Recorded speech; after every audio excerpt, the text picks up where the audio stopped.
I always believed that family, no matter how complicated, deserved second chances. Maybe even third. My dad and stepmom had made mistakes before. Small ones, big ones, ones that left bruises on the heart instead of the skin, but I kept telling myself that they were trying. That one day, they would treat me like more than a backup plan, like more than an emotional punching bag. I kept showing up for them because of my kids. I wanted my children to have grandparents. I wanted them to know at least some form of family connection, even if it was imperfect. But what I didn't expect was that the two people I was bending over backward to forgive would put my children in danger without a second thought. That morning started quietly. I had taken my kids to visit my dad because he had been insisting all week. He wanted to see them, he said. He missed them. He wanted family time. Against my better judgment, I agreed. My kids were excited, and their excitement always softened me. We stayed for an hour, had tea, tolerated my stepmom's usual passive-aggressive comments, and then got ready to leave. My dad insisted I take some things home, old toys for the kids, he claimed. He walked ahead of me and opened my car trunk himself, which I found strange because he never did that before. But I didn't think much of it. He closed it quickly, patted the trunk twice, and gave me a forced smile. It wasn't until I got home, parked the car, and opened the trunk that my heart sank so hard I felt it in my stomach. A black duffel bag, half-zipped, was stuffed between my kids' school bags. The moment I touched it, I knew something wasn't right. It was heavy, suspiciously heavy, and the zipper had been pulled in a way that suggested someone was in a hurry. When I opened it, the smell hit me first, chemical, sharp, metallic. Then I saw the contents and froze. I didn't need an expert to tell me that this wasn't normal, legal, or safe. Whatever it wasn't something anyone could explain away as a misunderstanding. And it had been sitting in the same car my kids had been riding in. I locked the trunk immediately, my hands shaking. My mind was racing, trying to understand how the people I trusted enough to bring my children around could do something so reckless. They had used my car, with car seats in the back, to hide something illegal. And they didn't warn me.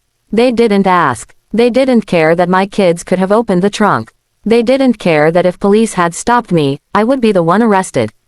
My kids would be the ones terrified. My life would be the one destroyed. Suddenly, everything they had ever done, all their excuses, all their lies, made sense. They didn't see me as family.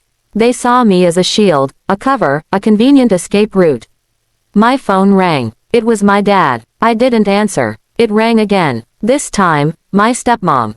Then dad again. They were calling back to back, and I knew exactly why. They had realized I must have found the bag. I took a deep breath and called the one person who always told me the truth, my older cousin, who worked closely with law enforcement. I explained everything, my words tumbling over each other.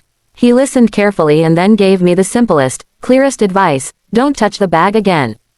Don't confront them. Don't keep it in your car. And don't protect them. They didn't protect you. I did exactly what he told me. I made sure my kids were inside, safe, far away from the car. Then I waited. I didn't call my dad back. I didn't respond to the frantic messages coming in from my stepmom. They alternated between pleading and threatening. First they said it was all a misunderstanding. Then they said someone else must have put it there. Then they said I was overreacting. Then came the guilt trip. How could I think they would ever put me or my kids in danger? But the truth was obvious. They only cared about the consequences for themselves, not for me. Hours later, when I finally answered my dad's call, he sounded desperate, shaken. He told me he needed the bag back immediately. He said it didn't belong to him, but he promised someone he'd keep it safe.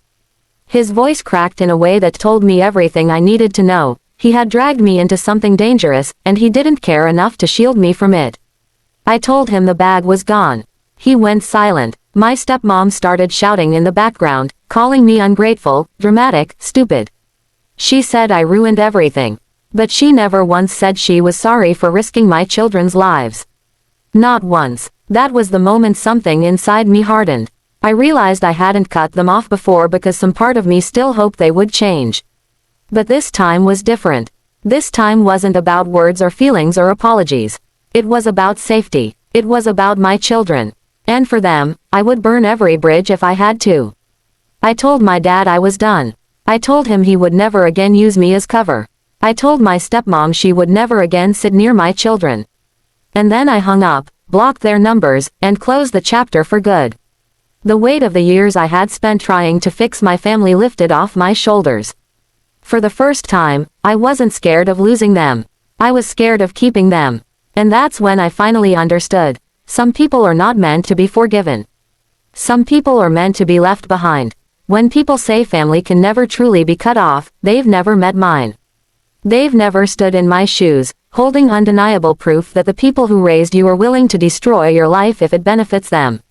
After the incident with the bag in my car, I expected fear from them, fear of getting caught, fear of what I might do, fear of losing access to me and my kids. Instead, what I got was shamelessness. My dad and stepmom didn't come with apologies or explanations. They came with manipulation, the kind that doesn't look violent on the surface but leaves bruises in places no one else can see. They showed up at my house 2 days later. I hadn't told them to come. I hadn't even answered their calls. But they arrived anyway, banging on the front door like they had a right to be there. My kids were inside, playing quietly, unaware of the storm building on our doorstep. When I opened the door, my dad's face was pale, his eyes darting like a man already drowning. My stepmom, however, came in with the confidence of a woman who believed she could talk her way out of anything. "We need to talk," my dad started, his voice low and trembling. But before I could answer, my stepmom pushed past him. "You had no right to touch that bag," she snapped. "You created a problem that didn't exist." A laugh escaped me before I could stop it. The kind of laugh that comes not from humor but from disbelief. They were standing on my porch, in front of my home, after endangering my children, telling me I had created the problem. She kept talking, fast and aggressive, as if speed could hide the lies dripping from every word. She said it was a favor, that they were keeping something safe for a friend, that they didn't want to worry me. She said they trusted me, that's why they used my car. As if trust included hiding illegal things near my children's belongings. My dad finally interrupted, his voice cracking. "We messed up, but please, don't involve anyone. We just need the bag back." There it was, the truth behind all their sudden concern. They didn't care about what they put at risk. They were only terrified of consequences they wanted me to shield them from. My father, a man I had looked up to as a child, now stood in front of me asking me to protect him from the mess he created, even if it meant putting my life and my children's lives on the line. I looked at him and saw someone I didn't recognize anymore. Or maybe someone I had refused to recognize for years.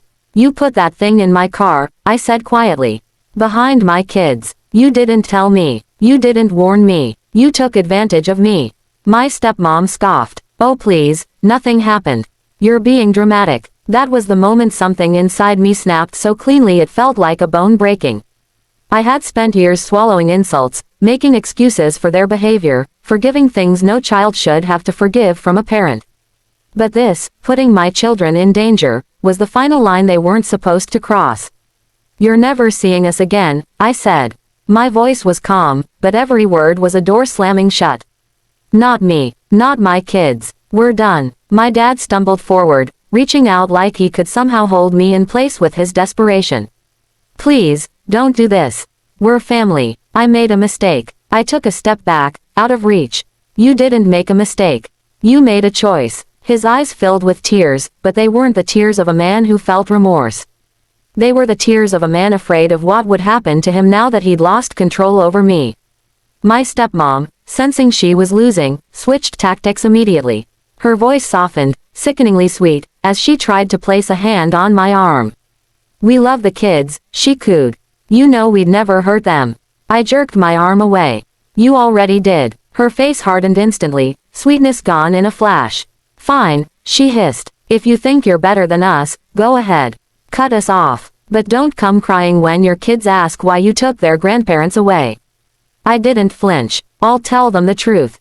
The silence that followed was heavy, thick, suffocating. My dad's shoulders slumped in defeat as if he finally understood that there was no coming back from this.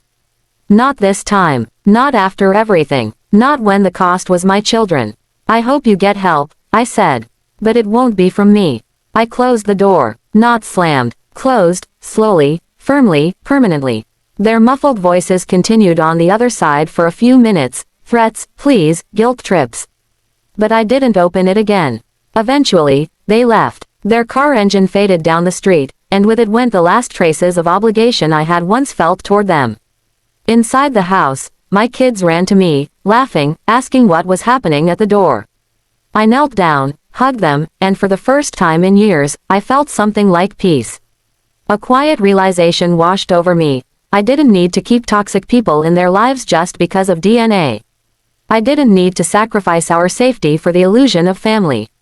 By cutting them off, I wasn't losing anything. I was finally protecting everything.